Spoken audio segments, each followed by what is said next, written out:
Halo Kang, ini adalah Lenovo ThinkPad T430S versi slim skinny dari ThinkPad T430 yang sudah saya review sebelumnya ya. Jadi saya beli laptop ini harganya 3 jutaan ya. Speknya standar banget, hanya Core i5 Eevee Bridge dan RAM 4 GB, SSD, bukan SSD, HDD 20 GB.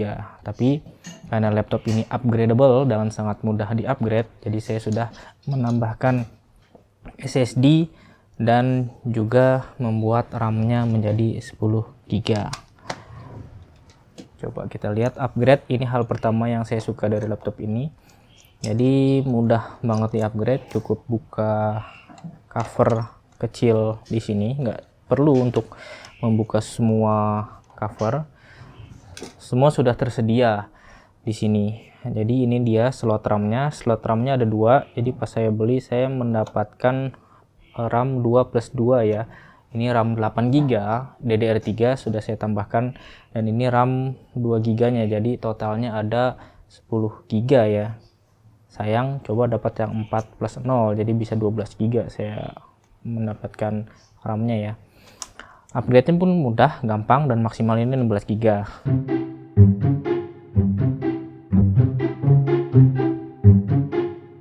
Lalu apalagi yang bisa kita tambahkan? Di sini ada slot lagi, lihat ada slot M-SATA ya. Kita bisa menggunakannya untuk SSD M-SATA atau juga W1 card untuk internetan pakai modem ya. Di sini ada slotnya. SIM card ya, jadi tinggal colok SIM card di sini. Jadi nanti kita sudah bisa internetan tanpa hotspot lagi, tanpa wifi lagi.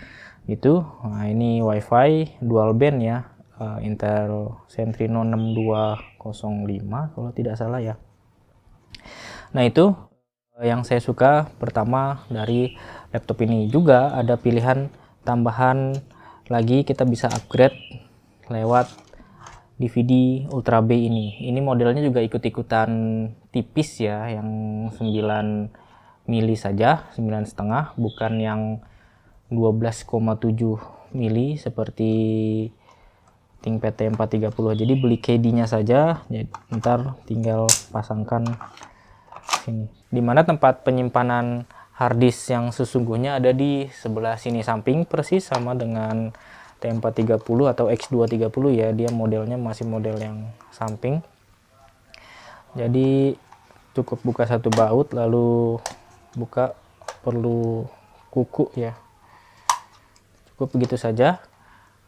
Ini posisinya ada di sini, dan dia ini saya dapat masih lengkap ya, masih ada bracketnya, masih ada pelindung karetnya juga. Jadi ini tinggal dicabut saja pelan-pelan, tapi lalu ntar tinggal pasangkan dengan posisi yang sama.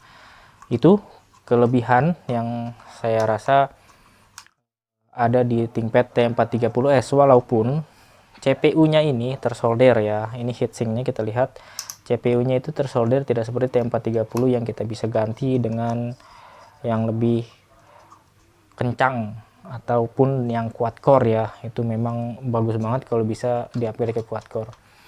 Nah ini juga model yang ada Nvidia-nya, jadi dia ada 2 model, ada CPU yang onboard GPU-nya, ada juga CPU yang dengan Nvidia GPU-nya, jadi dual GPU gitu. Harganya ya beda ya, silahkan pilih aja tergantung kebutuhan.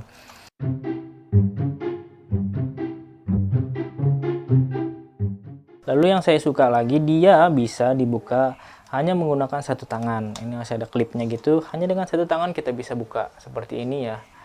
Ini laptop bagus menurut saya, dan senior saya dulu ya yang ngasih tahu. Jadi hanya menggunakan satu tangan dia sudah kebuka, bagus banget. Jadi nggak keangkat ya bagian sininya, ini bagus. Dan begitu juga dengan materialnya. Materialnya material ThinkPad banget. Jadi ini magnesium roll cage. Nah ini bukan plastik biasa. Dan untuk yang T430S ini di bagian luarnya ini ada karbon-karbonnya gitu. Hybrid fiber karbon, nggak seperti yang T430 hanya menggunakan fiberglass biasa. Jadi dia lebih ringan. Berapakah beratnya? Beratnya ada sekitar beratnya 1,8 kilo, dan saya nggak ada komplain dengan beratnya. Ini rasanya enteng bahkan untuk ThinkPad dan nggak ada masalah sama sekali. Oke. Sekarang kita ke bagian port yang memang unik dan agak menyebalkan karena hampir semua ada di belakang. Ini power ya, bulat dengan chargeran 65 atau 90 watt. Ini RJ45 dan ini USB 3.0 dan ini USB 2.0, dan ini mini display port. Mini display port ada juga yang Thunderbolt ya kalau di spesifikasi, tapi ini yang mini display port dan ini VGA. Dan di sebelah sini ada USB lagi, ini combo audio jack, dan di sini tempat SD card full. Dan yang unik adalah ketika kita menekan ini SD card, nah dia keluar ini adapter. Dan adapter untuk apa? Adapter nanti kalau Akang memang mau memakai express card ya, ini ukuran 3/4, jadi colok, katanya sih bisa pakai GPU eksternal sini, tapi saya nggak pakai itu dan kayaknya agak ribet juga, harganya jadi mahal. Ini exhaust biasa, dan ini unik banget yang model seperti ini ya. Saya nggak ada komplain sama sekali untuk urusan performa, karena saya menggunakan laptop ini sebagai laptop harian untuk kerja ya, Office, Chrome biasa aja gitu. Jadi dengan 4320 sebenarnya juga cukup aja biasa, tapi memang rasanya akan lebih cepat pekerjaan ketika menggunakan SSD dan RAM yang lebih multitasking ya, jadi enaknya. Dan untuk rendering ya bisa juga, tapi memang perlu sabar. Dan untuk rendering video 2 menit itu memakan waktu 7 menitan ya, 2 menit 7 menit. Dan prosesnya juga dari DaVinci Resolve, saya pakai DaVinci Resolve bukan Premiere. Dia sudah mengingatkan ini bisa digunakan tapi hanya sebatas HD. HD-nya DaVinci Resolve itu 720p dan Full HD 1080 ya. Jadi jangan berharap bisa edit 4K, kecuali memang harus ada apa sebutannya, render cache output kalau di DaVinci Resolve itu ya, seperti itu. Yang susah dilawan itu keyboardnya. Keyboard T430S ini khas ThinkPad banget, yang nyaman, tata letak pas, walaupun touchpad kecil tapi masih ada track point, dan track pointnya ini masih enak untuk digunakan. Apalagi kalau dapat model yang backlit ya. T430S ini sudah ada yang model backlit, jadi tambah keren keyboardnya. 1 tingkatan, 2 tingkatan, dan backlight. Kalau backlight ada ya di seri 30 masih ada backlight.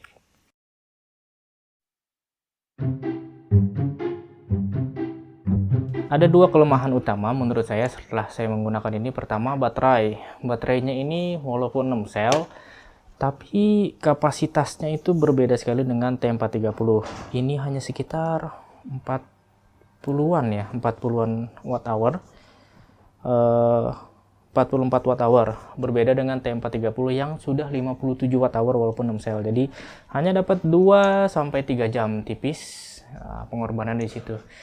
Kemudian layarnya sayang sekali nggak ada pilihan untuk Full HD, hanya TN saja, dan itu menjadi kekurangan utama. Walaupun resolusinya 1600 x 900, tapi menurut saya ya sangat disayangkan kita nggak bisa upgrade ke yang lebih baik layarnya secara teknologi dan resolusi.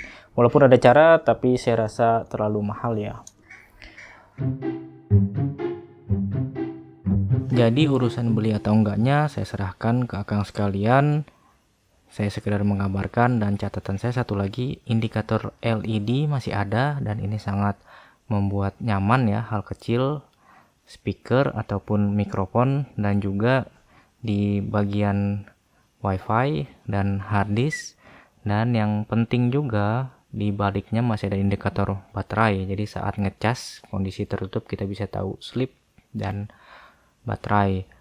Untuk charger sendiri ada 2 tipe, yang 90 watt atau yang 65 watt, dan dia masih model bulat ya. Terima kasih sudah menyaksikan sampai di sini. Saya pamit. Salam Diki Septerian.